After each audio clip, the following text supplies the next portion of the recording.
My name is Yomei Zhou, and I'm a propulsion engineer here at Spacex, joining you from our headquarters about 150 miles south of the launch site.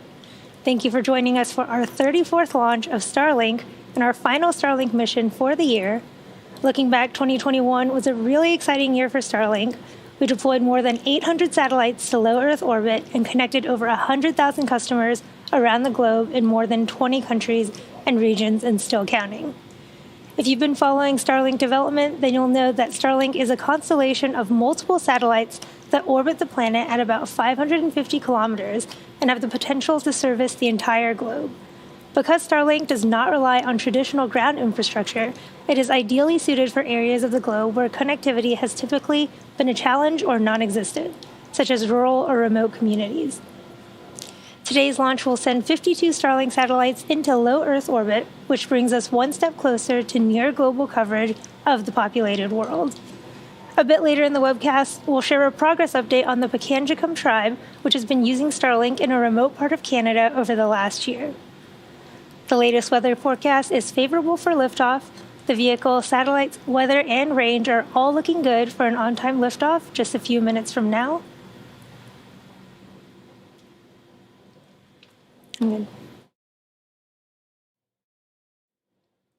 Let's take a closer look at the rocket on your screen. You're looking at a live view of Falcon 9. The two-stage rocket stands 70 meters tall. That's greater than the wingspan of a 747 aircraft. Now, the bottom two-thirds of the vehicle is the first stage.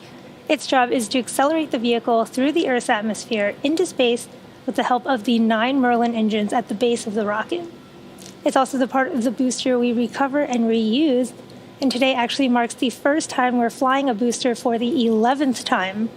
You may be able to see the soot markings left over from its previous 10 flights.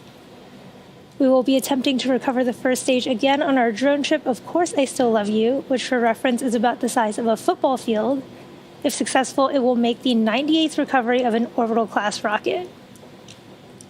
Now, on top of the first stage is the black carbon fiber inner stage, which is a composite structure that connects the first and second stages and houses the pneumatic pushers that allow the first and second stages to separate during flight.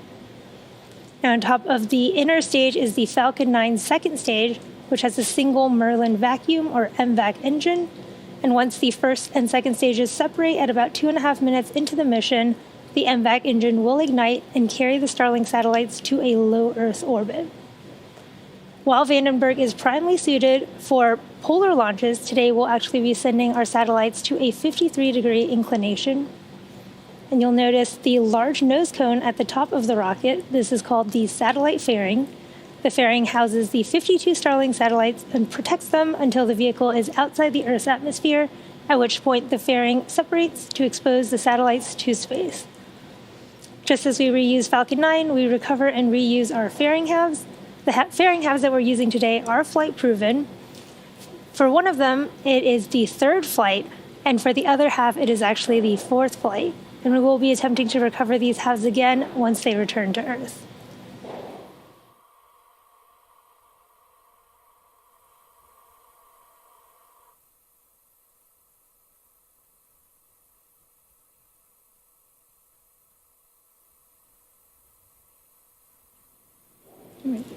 Propellants have been loading on the vehicle since T-minus 35 minutes.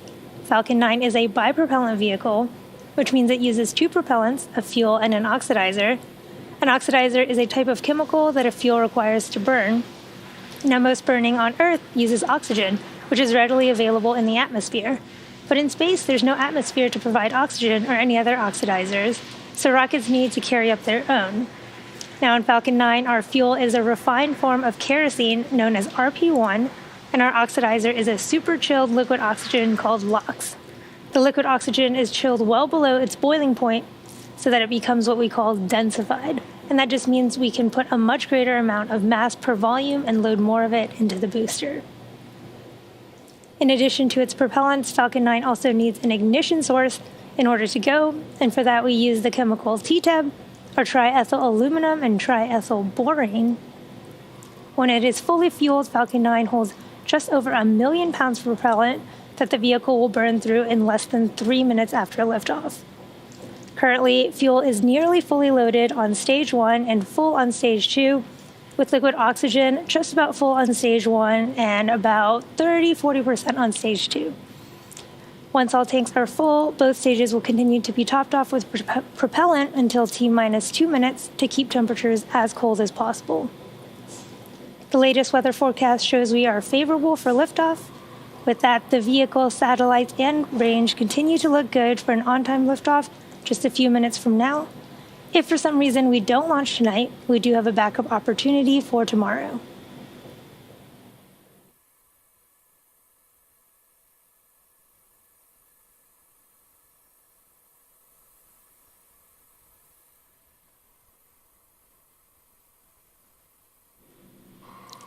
Almost 1 year ago, SpaceX was able to connect the Pikangikum First Nation with 60 Starlink user terminals that were delivered to the First Nation on Ontario for use in residences, community buildings, and businesses. The Pikangikum First Nation Reservation, located in a remote area of Ontario Province, is an Indigenous community of approximately 2,000 to 3,000 people, representing 400 to 500 family households. The area is so remote that for the majority of the year, all shipments are sent via chartered airplane, except during the coldest weeks when trucks are able to travel across ice roads to reach the First Nation. Given the remote and terrain challenges of the Pikangikum First Nation, upgrading the terrestrial internet, like laying new cable, new fiber, etc., was not a cost-effective option. We are happy to announce that the community is very satisfied with Starlink and has extended service for all 60 users for another year and even added 40 residential units for service. The Pikangikum First Nation Reservation has inspired many more First Nations to reach out to our teams and get their communities online with Starlink. So far, we've been able to connect around 30 First Nation communities with more than 1,000 Starlink kits that mainly went to student homes, local municipalities like clinics, police stations, fire stations, EMS stations, and schools. To learn more about Starlink or to find out if service is available in your area, head over to starlink.com.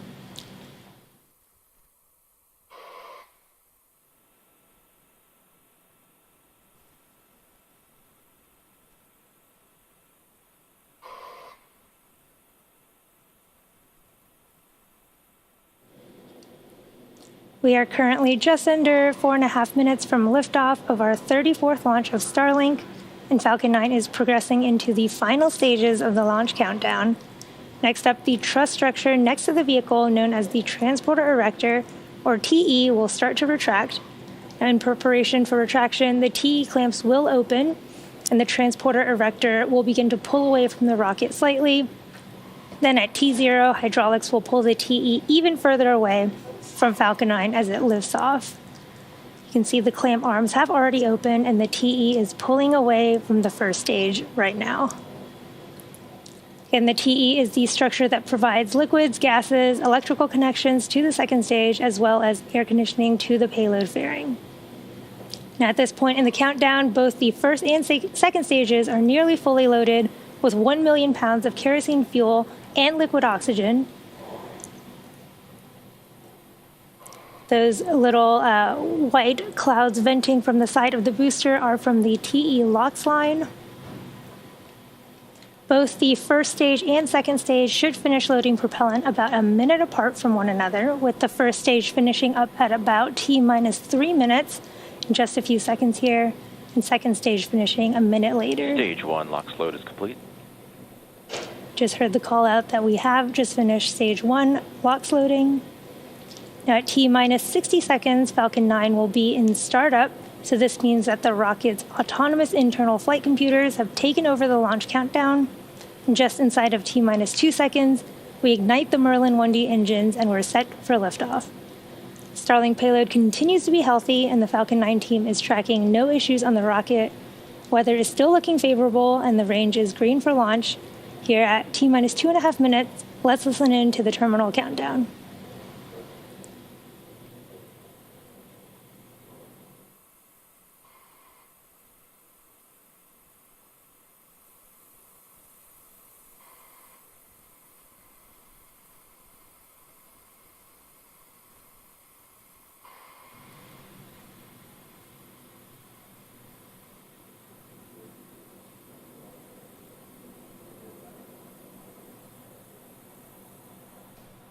Stage 2 LOX load is complete. Just finished loading liquid oxygen onto the second stage. And again, those little white clouds venting from the side of the booster are from the TE LOX line and are totally expected. Again, at T minus 1 minute, Falcon 9 will be in startup. And that's when the autonomous flight computers will take over control of the launch, and Stage 1 and Stage 2 will begin pressurizing for launch.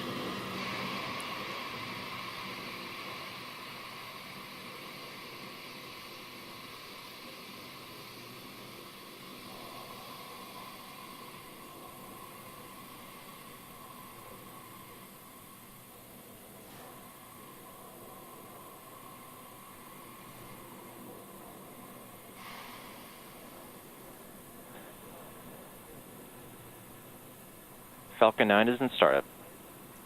Falcon 9 is in startup. Launch director will give that final go here shortly. Go for launch. The launch director has given that final go for launch. All systems are looking good. Let's listen into the terminal count and watch as Falcon 9 takes our 52 Starlink satellites to orbit. T minus 30.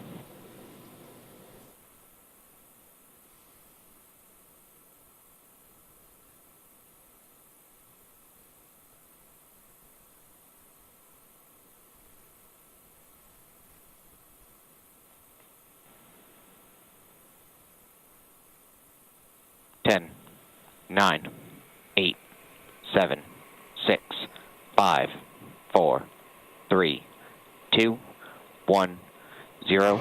Ignition. Liftoff of the Falcon 9. Go Starlink.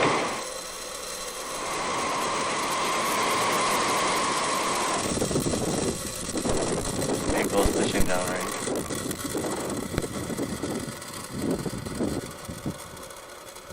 Stage 1 chamber pressures are nominal.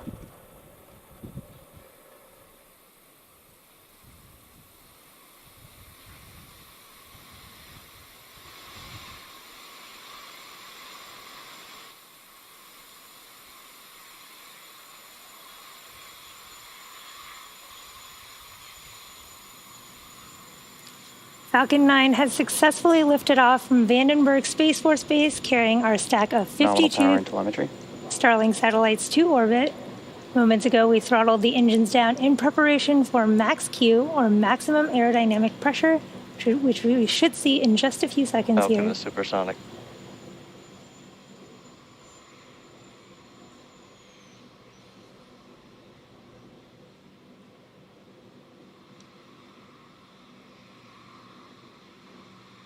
Max Q. We did just pass through max Q. Now we will have 3 events happening in quick succession. First, we will have main engine cutoff, or MECO, followed by stage separation, and second, engine startup 1. Now first, main engine cutoff, or MECO, is where all 9 of the M1D engines shut off to slow the stage down in preparation for stage separation.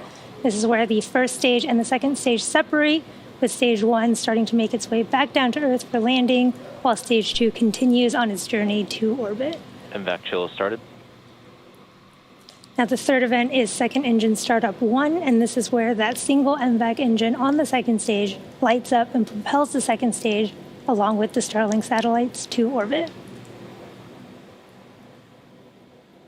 Just a few seconds after second engine startup 1, there will also be fairing deployment, so you'll want to keep an eye out for that.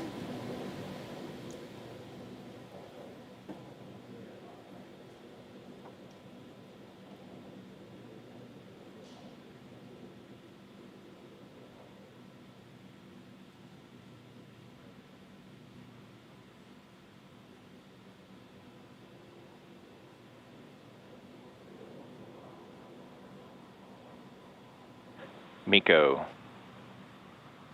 Stage separation confirmed.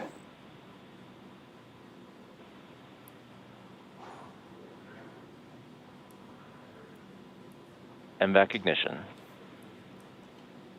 You just saw stage separation, main engine cutoff, and second engine startup 1.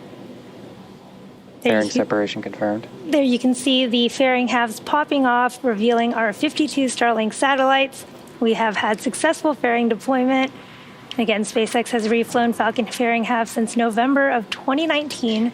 And again, that was our third flight for one of those halves and the fourth flight for the other. We will be attempting to recover those halves once again when they return to Earth. Now, as Stage 2 heads towards its targeted drop-off orbit, Stage 1 will execute 2 burns in order to make its way back down to Earth.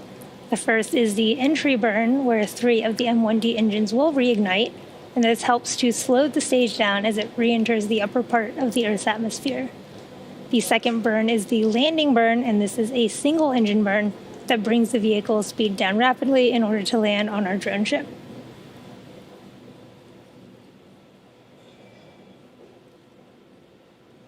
If you're just catching up with us, we have had a successful launch of Falcon 9 from Vandenberg Space Force Base, and you're looking at a live view of Falcon 9's second stage as it delivers our Starlink payload to orbit. Stage 1 is currently making its way back to our drone ship, Of Course I Still Love You, which is stationed in the Pacific Ocean.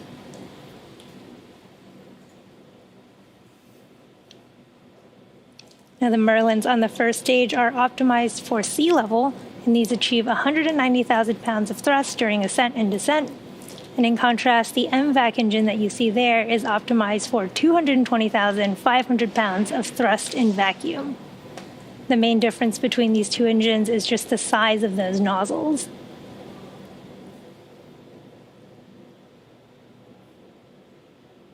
On the first stage, Falcon 9 is equipped with 4 hypersonic grid fins, which are positioned near the top of the stage, and these are used to help steer the first stage as it returns to Earth. Both vehicles are following nominal trajectories. We are about a minute and a half from the start of our Stage 1 entry burn.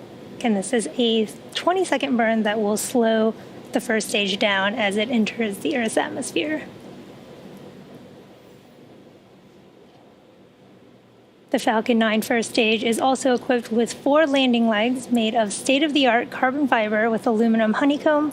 These are placed symmetrically around the base of the rocket and deployed just prior to landing.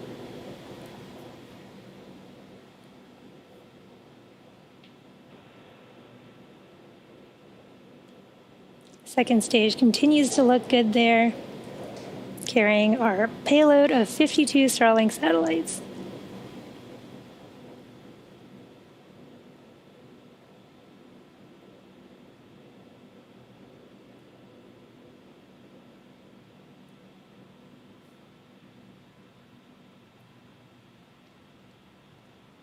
As we come up on our first stage entry burn here in about 30 seconds, just a reminder, it is a 3-engine burn, and it is meant to slow the first stage down as it hits the thicker layers of the Earth's atmosphere.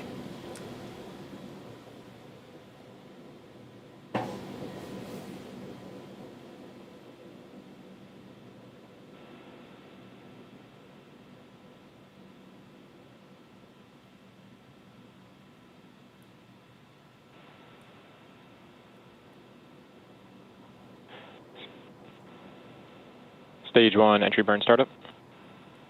There's the start of our Stage 1 entry burn, 20-second burn.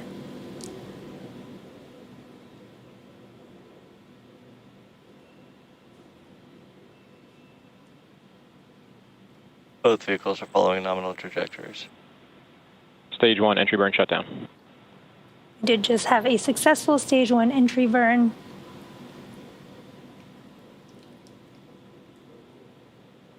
Now, for those who follow along, Stage 1 flight termination system is safed.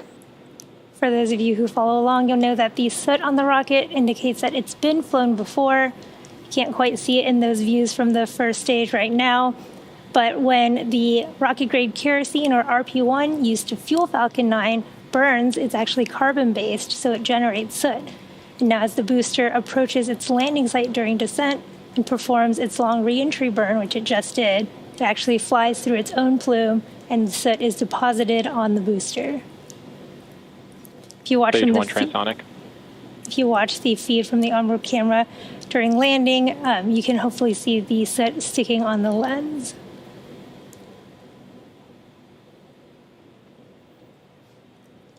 Stage 1 landing burn should be starting here really shortly, just a few seconds. Again, this is also a 20-second burn.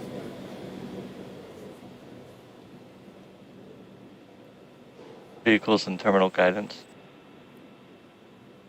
Stage 1 landing burn.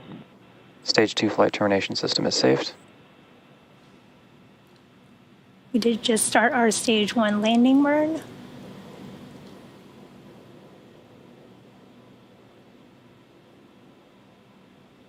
Stage 1 landing leg deploy.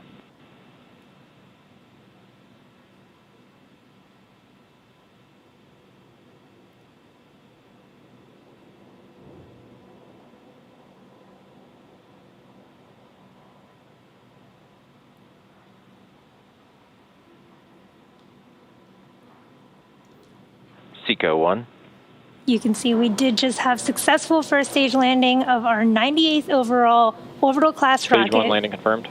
And this includes both Falcon 9 and Heavy first stage landings. We heard the call out during that Stage 1 landing that we did have second engine cutoff 1. We're just waiting for confirmation of a Nominal good orbit orbit. insertion. We just heard the call out for nominal orbital insertion. So next up, we will be having payload deploy at about T plus 15 and a half minutes. Unfortunately, at that time, we won't have ground station coverage, which means we won't have a visual or data confirmation of a successful deployment until we acquire signal at our Mauritius ground station at about T plus 50 minutes into flight. Until then, sit back and enjoy the space jams, and we'll see you soon. Expected loss of signal, Vandenberg.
Pilot deploy confirmed. Punta Arenas.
Hi, we were able to actually acquire our ground station coverage in Punta Arenas.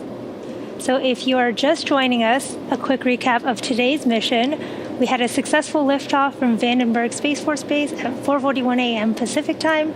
Then we had successful stage separation, recovered our first stage after its 11th flight on our drone ship, Of Course I Still Love You, and had a successful second stage MVAC engine burn.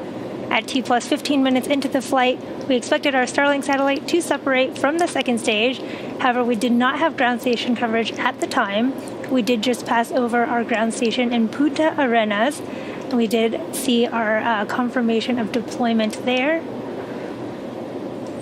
Unfortunately, we didn't get the cool views of the Starlink satellites separating from the spacecraft, but we did deploy our 52 Starlink satellites. Now, with the addition of these spacecraft, we've launched nearly 2,000 satellites to date. And with that, that brings today's webcast to a close. Thank you to the Range and Federal Aviation Administration for supporting today's mission. And of course, thank you to all of our viewers and all of our Starlink customers using our service at this time. If you're interested in signing up for Starlink service, head over to starlink.com. And for those keeping track, we are anticipating 2 more launches before the close of 2021. The first is Turksat 5B, set to lift off from Space Launch Complex 40 from Cape Canaveral Space Force Station in Florida this evening, approximately 15 hours from now. And the second is CRS-24, or our cargo mission to the International Space Station, scheduled for Tuesday. We hope you'll tune in for each of these launches. As always, thanks again for watching, and we'll see you next time.